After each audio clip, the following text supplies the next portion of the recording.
I'm going to start off with a non-technical warm-up just to get the blood flowing, the arms moving, the breath going, just to get us in the mood. Okay, so I would normally start with a walk around the room, but we'll just keep it on the spot. Okay, so let's have some music. So, idea is anything with your arms, just to get the blood pumping, get the legs going. You might want to stretch the arms as you go, bit of a shoulder stretch perhaps. You can reach up. A lot of people get very stiff shoulders, so this is a good moment to just start loosening that off. Then we're going to take a few leg lifts. So again, nothing technical, just loosening off the hips. You can do walking round or on the spot. And then a few tiptoe walks, so we're looking at lengthening the leg, getting the weight up onto the balls of the feet. You could even do a few little knee lifts. So we'll do that. If you're not happy on the balls of your feet, keep it on the flat foot. Again, you can amend the speed, you can do everything slower. A few more leg lifts, again at your own level, never too high. Few more tiptoes, and after that we're going for the bends. So nice relaxed legs, and this is our breathing. In and up, down and out. Sniff and blow. Sniff and blow.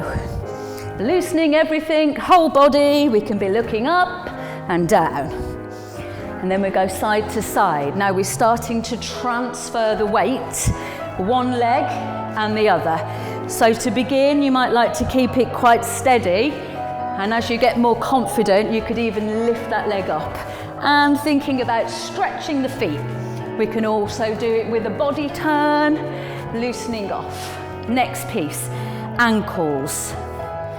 So we're stretching the toe joints, arms anywhere for balance. You could even hold onto a chair. Pushing the heel as far up off the floor as you can. Really mobilising the joints of the toes. The more flexible our feet are, the better we will be in long term. Let's do a stretch, a flex, a stretch. So again, I'm getting my balance, pushing the heel, which stretches the calf. So toes, heel, toes. And that's quite a tricky version. You can keep it on the floor with the heel.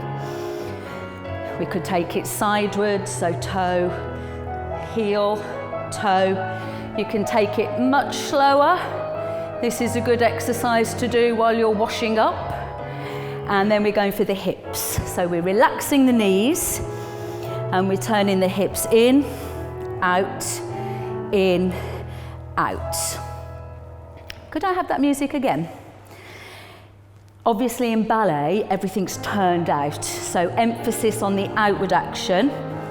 Keep the knees relaxed. We're really working the top of the hip. It's down at the glutes and opening the front. Keeping the posture tall. After that, let's do a nice big knee bend. So just stretching out the legs. Again, that was quite deep. You might want to hold something, or you can just hold the legs. This isn't a technical plie, it's just a stretching out. One more, very good for stretching all the inner thighs, the hips, the legs. And after that, we'll try lifting the knees to the side. Tricky one for balance, so again, you could start really low, just thinking about the opening out of the legs. The other thing to do is roll down. Bending the knees is a bit safer. If you want a further stretch, you can stretch those knees, bend them down, and you can uncurl again through the body, so you're really using the spine. Upward stretch to tall. You can even try a rise. Get the weight forwards, and then you can rise. There we go. Bit of a side stretch, reaching tall, opening out, and a bit of a shoulder circle.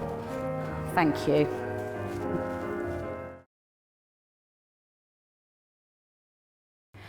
Okay, so every ballet class starts with the barre work.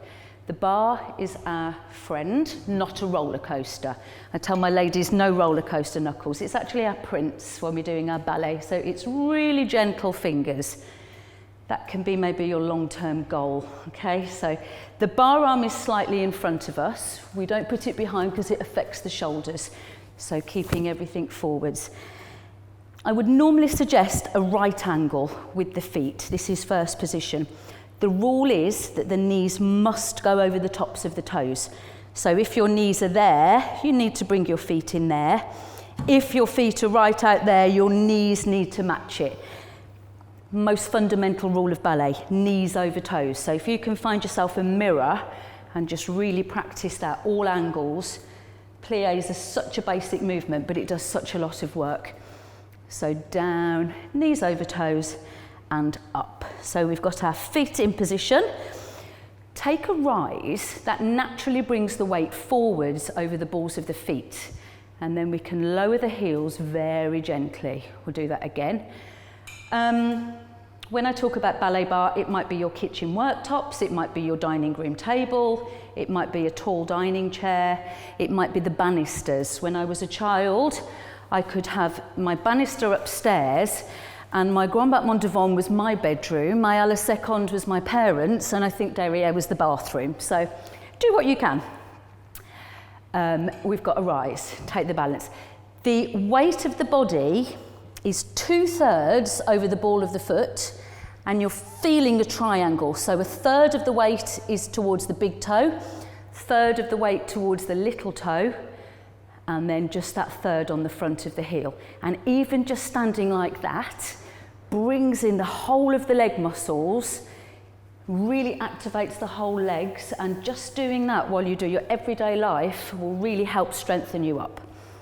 Pelvis. Most people are here. So in ballet, we're balancing the pelvis. It's down at the back. There's this feeling of in with the glutes to help the turnout, and a feeling that the inner thighs are opening round. So this turnout is happening right at the top of the hips. Tummy muscles, lifting, back lengthening. Again, this is a really good one for the mirror. We're looking for the back to be straight, so from the waist above. Don't worry about what lumps and bumps we've got at the front, but that back, rather than being there where a lot of us are, it's almost like you've got a hand between the shoulder blades, lifting you up and forwards into that lovely ballet posture. So from the sidewards view, we're there. The shoulders are down. The shoulder blades almost feel like they're dragging down in a V shape. And that's going to support our back. So down with the shoulder blades. Your straps are too tight, so you're down with the shoulders, and your ribs are closed. Particularly when you rise, there's sometimes a tendency to go back. Imagine your rib cage is pinned together. So as you go up and down, that body doesn't move. Shoulders are down, arm is in a oval. This arm stays over this leg. This arm stays over that leg. I'm not overcrossing. Satsuma feeling in my armpit, and my arms never touch my body. They're always held and supported. I'm lifting from the crown of my head. My ears feel lifted. I'm not looking up because that would squash the back of my neck. So it's a real balanced feeling, almost like you've got a collar on. Back to the rise, and we should have our ballet posture.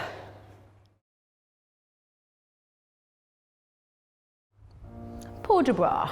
I'll take it with the music. So a low breathe, low V, and back to the bra bar, elbows up. Open, always soft arms, fingertips don't touch, an inch or two between them. In through the nose and down. When I'm breathing, it's not with my shoulders. I'm keeping those shoulders down. Bra bar. Let's go up to first position, aiming for elbows to be higher than wrists. So I'm almost leading with my elbows, so there's a real strength on the upper arm. First position, you can see my tallest fingers in, and my thumb is just lying, hiding there behind the tallest finger and the pointy finger. Now, when I open to second, I'm keeping the curve and the slope. So we're going up to first with those elbows lifted out to second. Now I tend to see quite a lot of this. You need the knobbly bits of your elbow lifted. Should make your arms ache, which means we're growing muscles. Open. So I've got barre, first and second position. If I bring one arm across, I've got third, and I'm going to open it back out. Now a problem I often see is this arm wants to go where it doesn't belong. It needs to stay on its own side of the body. Third.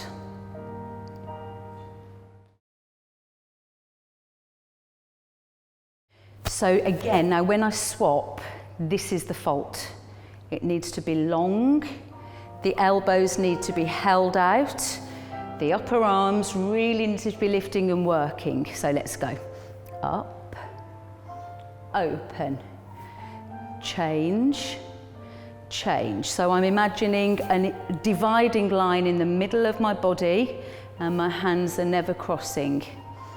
So that's third. You could do open to second, into third, open to second, into third, or you could do into first and open, into first and open.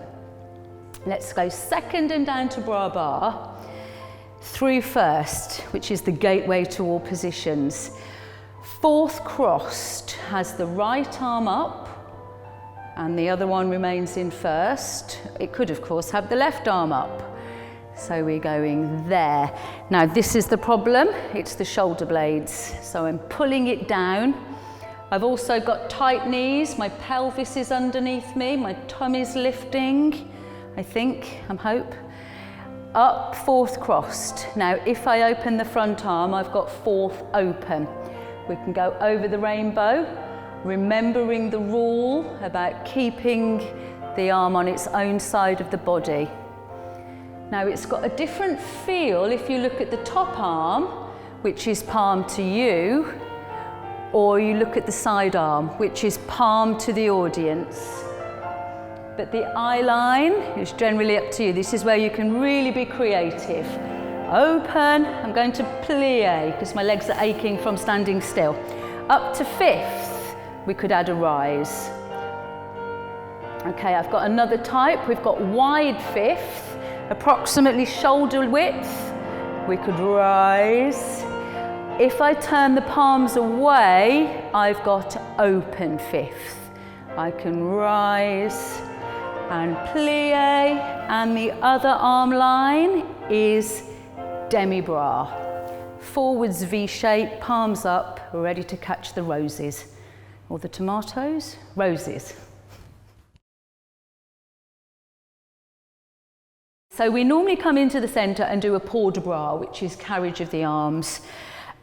Creativity, excellent for the brain. So I've taught you all the positions. We've got barre, first, second, third, or third. Two types of fourth, fourth crossed, or fourth crossed, fourth open, or fourth open, and fifth can go wide fifth, open fifth. I've got, demi-second. Demi-second is over your tutu, if you've got time on your hands and you want to get sewing. And demi-barre is that forwards V, your kind of da-da position. So you can be creative with your arms, anything goes. I used to do an exercise that people walked around anywhere they want, and it's almost like you're carrying a bubble. You can add bends, stretches, turns. So I'm going to encourage you to be creative with your port de bras.